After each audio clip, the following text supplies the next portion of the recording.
The empty Carpeth lights were too bright. Cameras were flashing, the velvet rope pulled tight across the entrance of the theater. And still, Anna stood alone. She had waited years for this moment, her first independent film, a project she had poured her soul into, a story she believed in.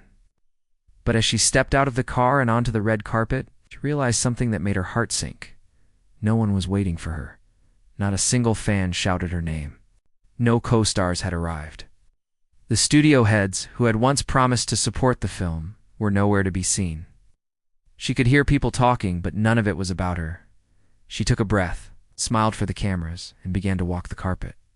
Alone, she waved, she posed. She kept her shoulders back and her chin up, but deep inside, a storm was rising. Just a few weeks earlier, the film had been rejected by 2 major festivals. Her manager had dropped her quietly, saying he didn't believe in emotional risks, and the director, overwhelmed by debt, had vanished to Mexico. Anna had been left holding the film on her own. She invested her own money to promote it. She paid for the small theater rental herself. And now, she stood under the spotlights, completely unseen. She moved toward the front door slowly, her heels clicking on the polished stone floor. The marquee above flashed her name, but the theater behind it felt cold and hollow as she passed a group of reporters. One of them whispered loud enough for her to hear, "I thought she was going to bring someone." "With her tonight?" Another answered, "Guess no one wanted to show up." Anna felt that sharp sting behind her eyes, the kind that always came just before tears. She swallowed them. She couldn't cry. Not here. Not now. Inside the lobby, staff smiled politely, but didn't make much conversation. She looked around and saw people arriving in pairs, in groups, in happy little clusters. No one came to her side. She found her seat in the front row, sitting quietly, hands in her lap. People whispered behind her. She didn't turn around. She stared at the screen ahead, pretending to be calm, pretending this wasn't breaking her. In slow motion, then the lights dimmed. A man walked into the theater alone. He wore a dark coat and a baseball cap low over his face. No one noticed him at first, but Anna did, as the first scene of her film began to flicker across the screen. The man walked slowly down the side aisle, his footsteps quiet and steady. When he reached her row, he paused, then gently sat beside her. She turned, her eyes widened, her breath caught in her throat. It was Keanu Reeves. He looked at her, gave a small smile, and whispered, "I wouldn't miss it for anything." Anna said nothing. She couldn't. Her lips trembled. Her hands shook. He leaned closer and said, "You don't have to be alone tonight." For the first time that evening, the storm inside her quieted. She leaned back in her chair, just slightly, and let herself breathe. The movie played, but all she could feel was that quiet, steady presence beside her, someone who showed up not for fame, or not for cameras, but because he knew what it felt like to be forgotten. And he refused to let her feel that way. Outside, the world carried on. But inside that dark theater, something shifted. Anna was no longer invisible, and this was only the beginning. The quiet after the lights when the movie ended, the applause was soft and scattered. Most of the audience clapped out of habit, not passion. Some were already reaching for their coats. Others were whispering about dinner plans or checking their phones. Anna sat frozen in her seat. She had expected people to cheer, maybe even stand. But the room felt half-dash asleep. She lowered her eyes, ready to shrink into herself again. But then she felt it. A firm hand on her arm. Warm, steady. Keanu stood beside her. "Come with me," he said gently. She followed without thinking. As they stepped into the lobby, a few people glanced their way. Someone near the bar whispered, "Was that Keanu Reeves?" Another snapped a quick photo, but Keanu ignored them. He guided her outside, where the city lights shimmered above the empty red carpet. The event was already fading into the night, just like her hopes had started to. She crossed her arms to fight the chill, but he noticed and took off his coat without a word, draping it over her shoulders. "You okay?" he asked. Anna nodded, though. She wasn't. Not really. "Thank you for coming," she whispered. "You're welcome," he said, his voice calm. "I meant it." I wasn't going to let you do this alone. She looked at him, her eyes soft. How did you even know? Smiled a little. Someone close to you told me. Friend.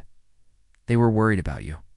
And when I heard what happened with the studio, the press, I knew you needed someone who wasn't going to vanish. Anna looked down, suddenly overwhelmed. She said, her voice cracking. I thought maybe if this night went well, I'd be back on track. But it didn't. And now I feel like I'm slipping again. Keanu nodded. I know that feeling too well. When I was younger, there was a time.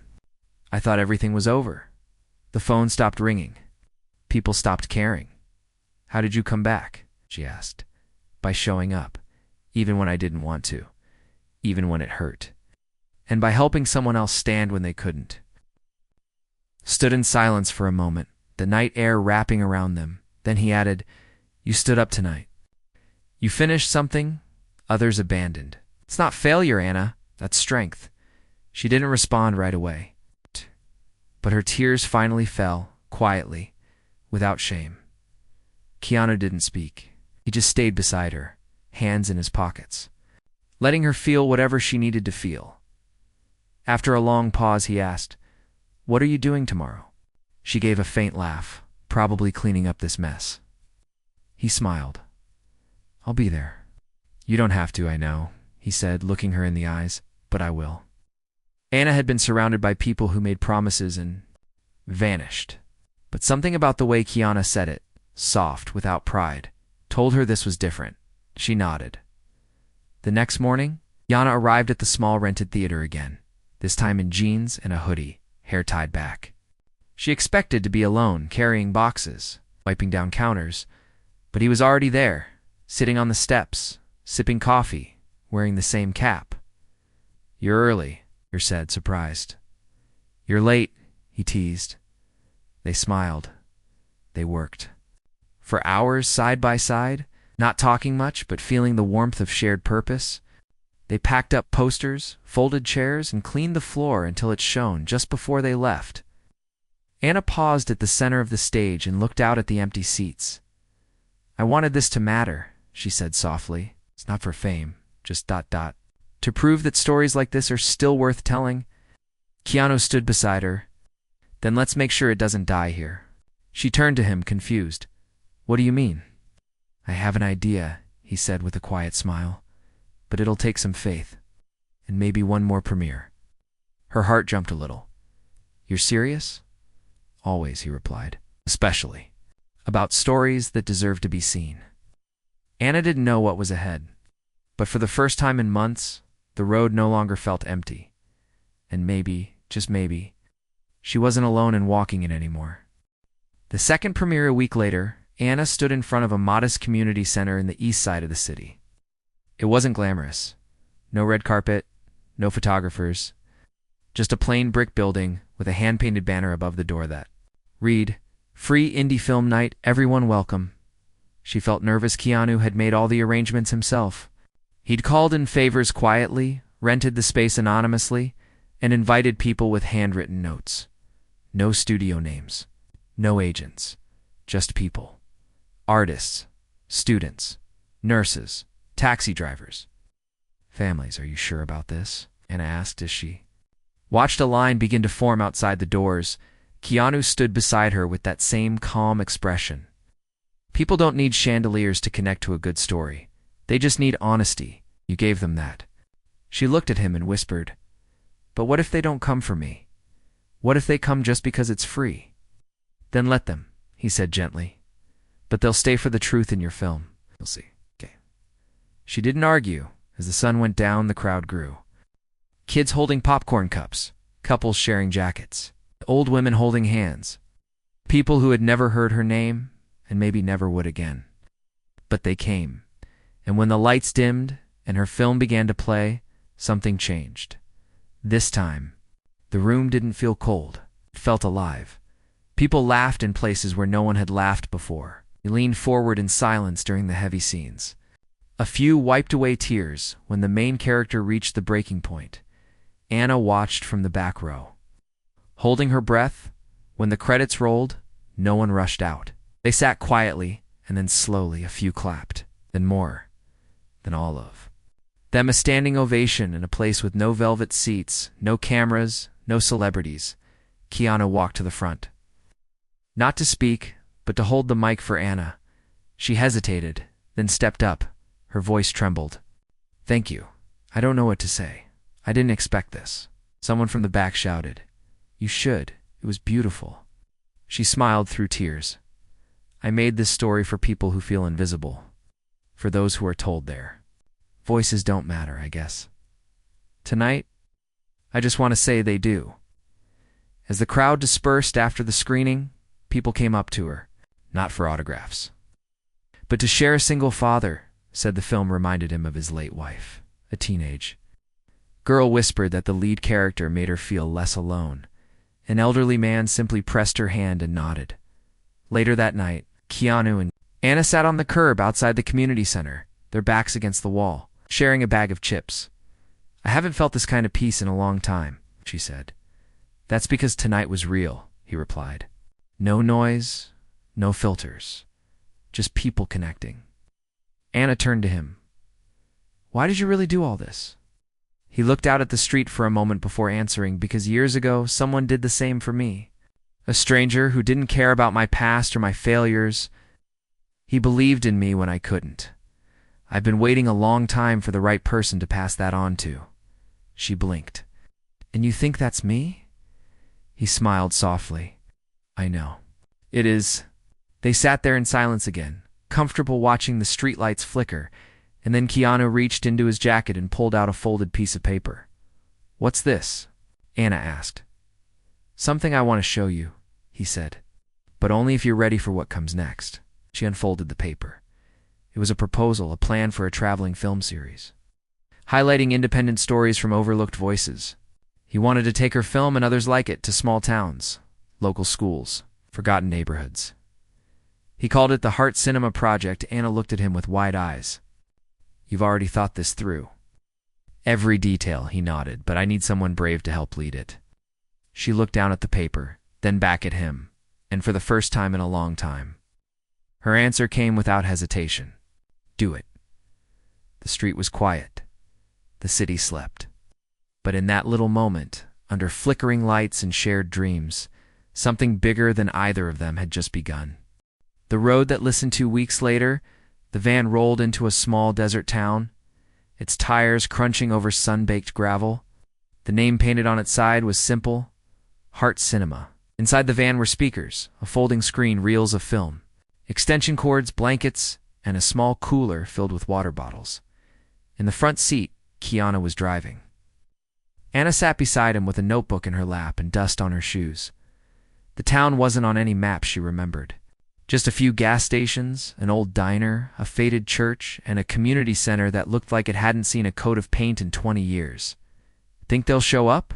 Anna asked, watching a few kids ride by on bikes. Keanu gave a small smile. "They always do. Maybe not for us. Maybe not even for the movie. But people always show up for connection. Just don't always know it yet." The two spent the afternoon setting up a portable screen in the center's backyard. They strung lights across tree branches and dragged out every folding chair they could find. Anna handed out flyers door to door, even to people who looked confused or disinterested. By evening, there were only 10 chairs filled. Anna tried not to feel disappointed, but her face showed it. Keanu noticed. "How many people did your first premiere have?" "It's less than this," she muttered, a little embarrassed. "Then we're already growing." They started the film anyway. The sound wasn't perfect. The wind knocked the screen a little. The lights went out halfway through. But by the middle of the movie, the chairs had doubled, then tripled. People came and stood in the back. Some brought blankets. An old man pulled up in a truck and watched from his hood. When the film ended, there was silence. Not the kind that came from boredom, but the kind that came when something touches a wound gently and lets it breathe. A woman stood up. Her hair was gray and she held her granddaughter's hand. "I lost my daughter to depression 5 years ago," she said, voice shaking. "And tonight, I felt like she was sitting beside me." Anna stepped down from the small platform and hugged her. Someone else began to speak. Then another. Soon, the film night became a circle of people sharing, healing, remembering, after they packed up. Keanu and Ana sat in the open van under the stars, drinking from chipped mugs and watching fireflies. "This is more than a movie." Ana whispered. "It always was," he replied. "We just needed a way to remind people."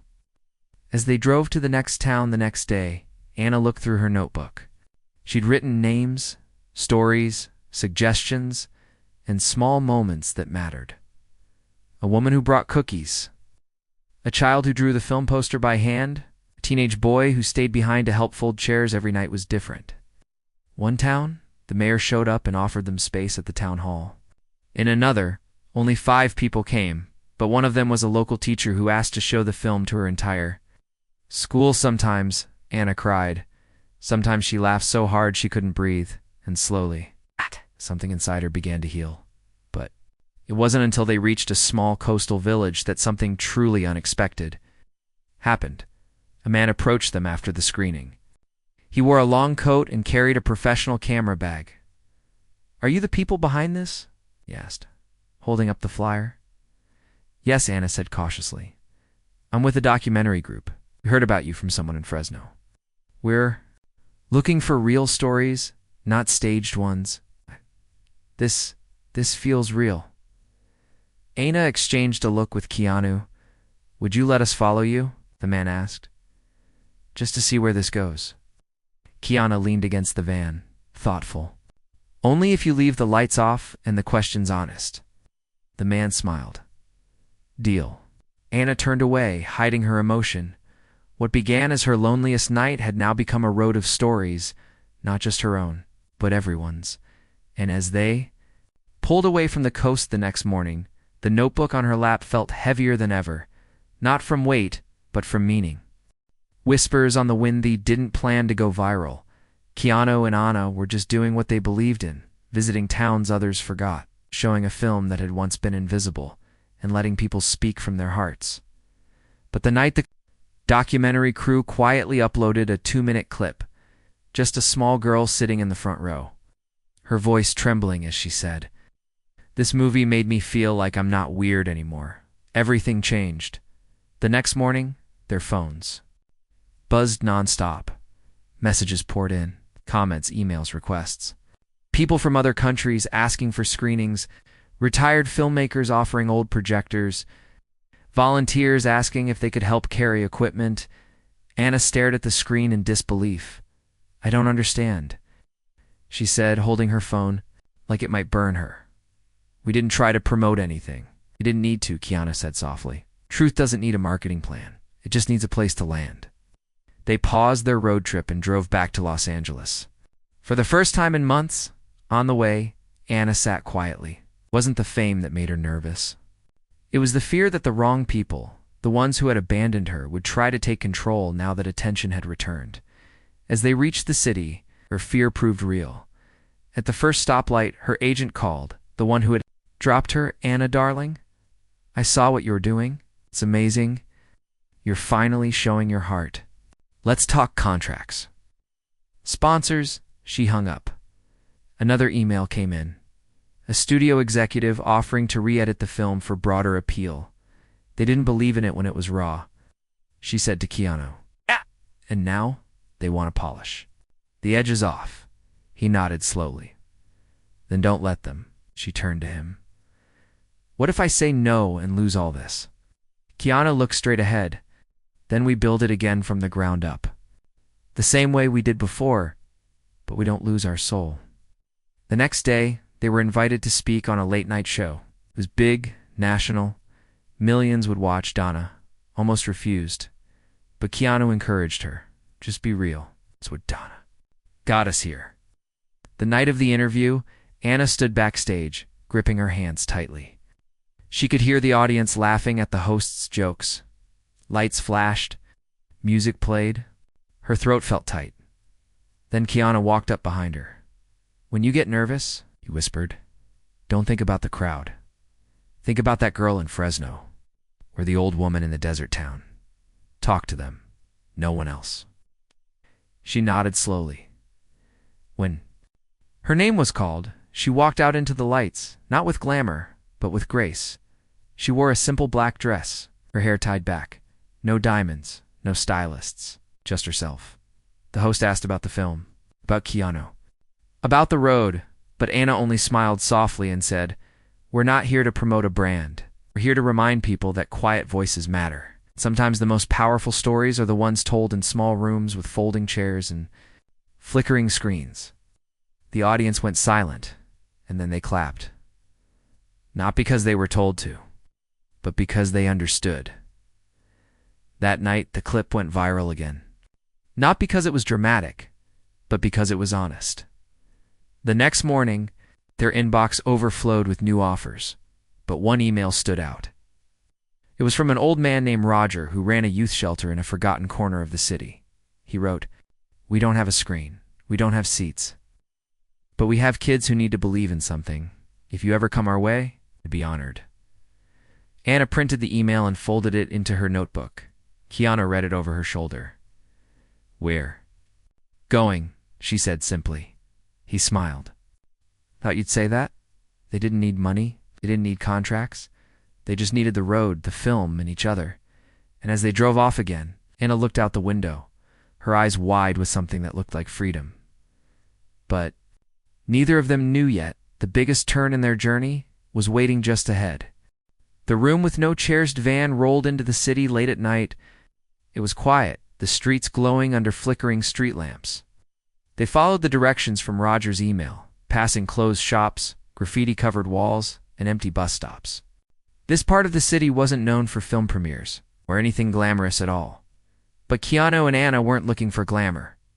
They parked outside a worn-down building with broken steps and bars on the windows, a small handwritten sign. On the door read, "Youth Care Shelter All Welcome." Anna stepped out first. Her hands were shaking, not from fear, but from something deeper, something sacred. Keanu followed. Carrying a box with a projector and cables, Roger met them at the door. He was in his late 60s, hunched but strong, wearing an old cardigan and a warm smile. "You really came," he whispered. Anna nodded. "We wouldn't miss it." Inside, the walls were covered with drawings, messy, wild, honest drawings from children and teenagers. There was no screen, no chairs, just a few mats, some beanbags, and a group of kids who looked tired but curious. Keanu knelt. On the floor, setting up the projector against a blank white wall, Anna sat down with the kids. She didn't introduce herself as a star. She didn't talk about Hollywood or fame. She asked them their names, their favorite colors, what made them smile, and they opened up. A boy said he wanted to be a writer, but didn't think anyone would. Ever read his words? A girl said she used to love dancing until someone told her she wasn't good enough. A quiet kid in the corner simply said, "I don't think people like me matter." Anna looked him in the eyes. "You do, more than you know." Da-da-da-da. The lights were turned off. The film began to play. The silence in the room was unlike anything before. Not heavy, not uncomfortable. Of pain being seen. Of hope returning to places where it had been missing for years. Halfway through the movie, one of the girls began to cry. Not loudly, just a small, shaking breath. Anna reached out and held her hand. Keanu sat at the back, watching not the screen, but the people. His eyes were soft, full of something that felt like healing. When the film ended, no one clapped. They didn't need to. One by one, the kids stood up and spoke. Not about the film, but about themselves, their fears, their dreams, their wounds. Their wishes. Anna listened to every word like it was a treasure. After everyone spoke, Roger came forward. His voice was hoarse. "In all my years here," he said, "I've never seen them speak like that. Something about this. It opened something we couldn't reach." Keanu nodded, because it wasn't just a film. It was a mirror. Later, as they packed up, Anna sat alone near the wall. She took out her notebook, now full of names. Stories, memories, and stared at the first page. It was blank. She smiled and wrote, "This was never about a premiere. It was always about presence." Keanu sat down beside her, ready to head out. "In a minute," she whispered, I want to remember this room just as it is. He nodded, The world's starting to notice what you've built. What? We've built, she corrected. He looked at her. Do you regret leaving the old world behind? Anna shook her head. I didn't leave it. It left me. And now, found something better. As they drove away, the shelter faded into the night. But the feeling it left behind stayed with them. Months passed. Heart Cinema grew, not in fame, but in meaning. Towns waited for them. Strangers joined the mission. Schools invited them. Old filmmakers came out of retirement just to share forgotten films from their youth. And Anna, once the girl alone at her own premiere, was now the woman who helped others find their voice.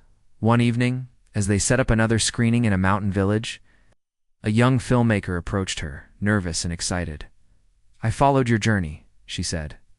I brought my film.